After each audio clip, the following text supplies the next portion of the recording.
Dito tayo ngayon sa Malacapas View Deck. Dito natin matatanaw ng ilog ng Gasol. Pagawaan po ng asin dito sa ating bayan ng Gasol.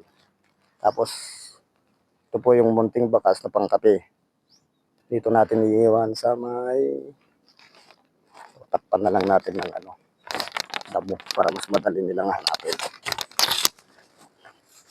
Dito. Ayun. Kunting lang.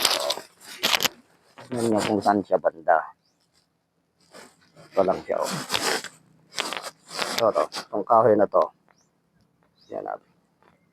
Tanaw natin yung paggawa ng asin. Tapos yung ilog ng Gasol. Dito sa Malacapas View Deck.